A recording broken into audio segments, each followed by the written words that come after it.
El 26 de junio del 2008 fue sancionado el Decreto Legislativo 1054, Ley Complementaria del Sistema de Protección al Consumidor, ya que este definía al consumidor como el consumidor razonable o diligente.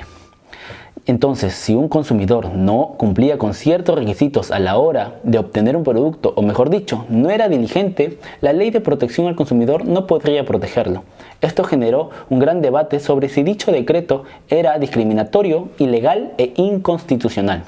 Tal fue el debate que dicho decreto fue derogado, por lo que hoy hemos vuelto a la antigua definición de consumidor, el cual es el destinatario final de bienes y servicios, a quien la Ley de Protección al Consumidor protege por el simple hecho de ser un consumidor, sin exigirle mayores diligencias.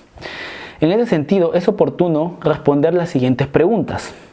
¿Es necesario darle toda la información al consumidor? ¿O es conveniente para el consumidor y el empresario tener y dar toda la información? Y por último, ¿el consumidor debe ser protegido aunque no sea diligente o razonable? Soy Key Stark y esto es Abogando TV.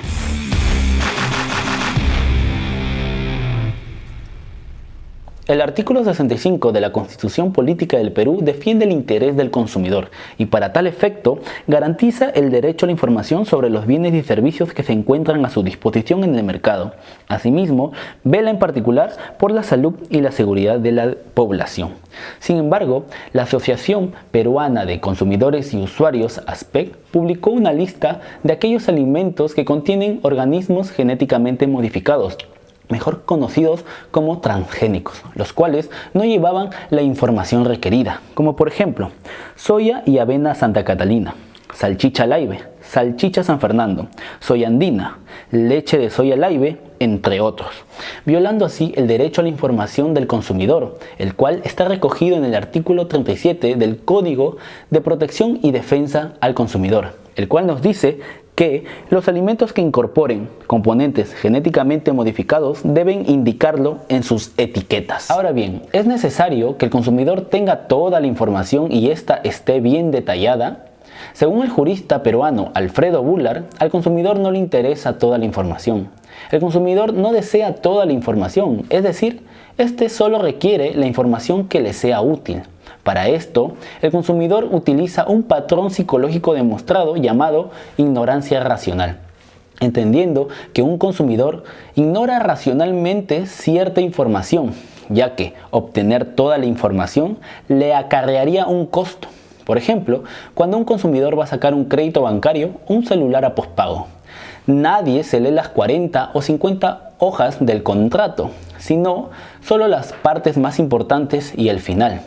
Entendiendo así que tener toda la información, leer todo el contrato o pedir más detalles en el contrato, agregando así más hojas al mismo, generaría un gran costo y una pérdida de tiempo que al final terminará pagando el consumidor. También señala que en los productos alimenticios donde se puede perjudicar la salud es menester tener la información adecuada y precisa, pero no toda, porque el consumidor no lee toda la información. Y por su parte, el jurista Crisólogo Cáceres nos dice que el consumidor debe tener toda la información, pero no simplemente toda la información, sino también información más digerible, es decir, información entendible para el común denominador, ya que, si bien es cierto, el consumidor no se lee todo un contrato, así lo leyese, no lo entendería por todos aquellos términos jurídicos y técnicos que tendría.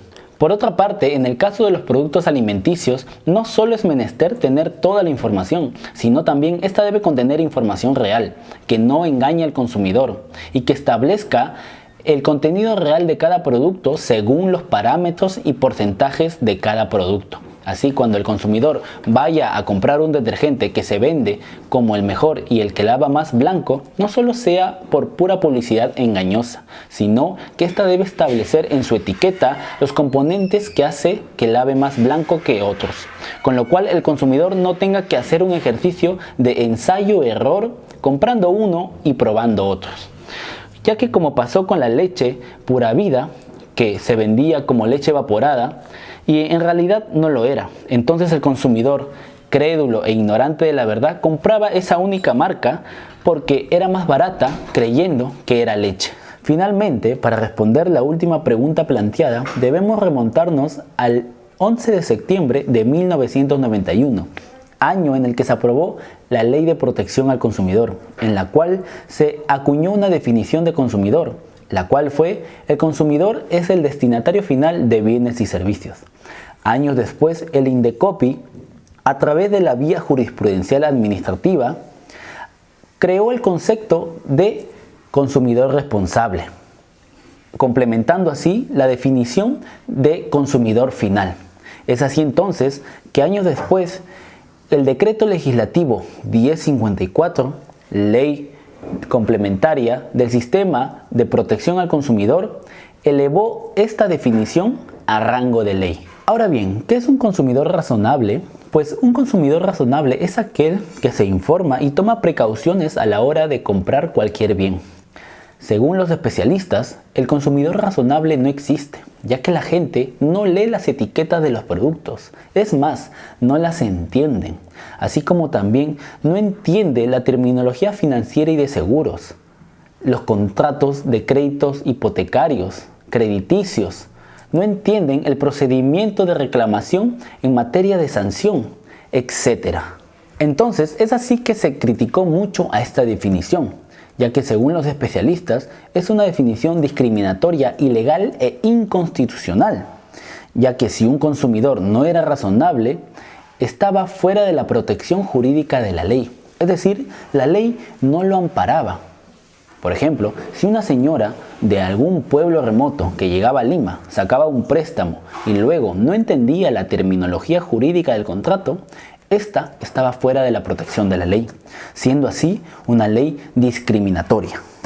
Es ilegal e inconstitucional porque la Ley de Protección al Consumidor debe proteger al consumidor por el simple hecho de ser un consumidor estándar, sin necesidad de exigirle ningún tipo de adhesiones, como puede ser un celular con internet, una lupa, una calculadora e incluso estudios secundarios que le ayuden a determinar las características de un producto, de un servicio, de un contrato, etc., ya que estaría yendo en contra de la Constitución, la cual protege al ciudadano por el simple hecho de ser un ciudadano, sin exigirle ningún tipo de requisito. Por otro lado, Alfredo Bullard sostiene una postura muy acertada a mi parecer, así que le explicaré con un ejemplo.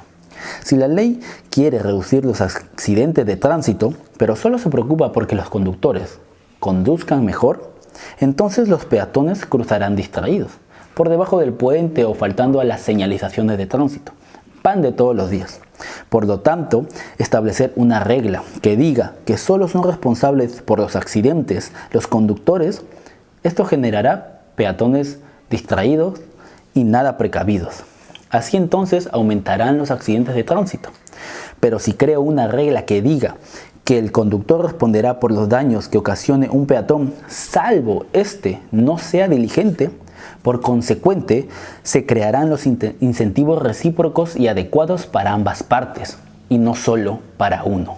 Lo mismo pasa con el consumidor, ya que si la tesis expuesta por los expertos es que los consumidores son despreocupados, distraídos, etc., un objetivo de la norma debe ser el crear incentivos para que este consumidor medio sea mejor, lo lleve a leer, a informarse, a seguir las instrucciones. En conclusión, las empresas, de acuerdo a ley, deben informar a los consumidores, pero con información entendible y clara.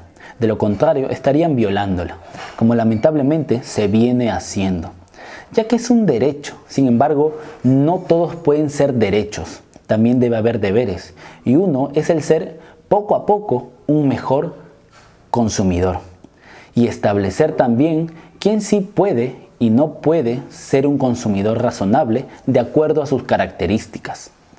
Crear incentivos para ambos es muy importante. Soy Keystar para Abogando TV.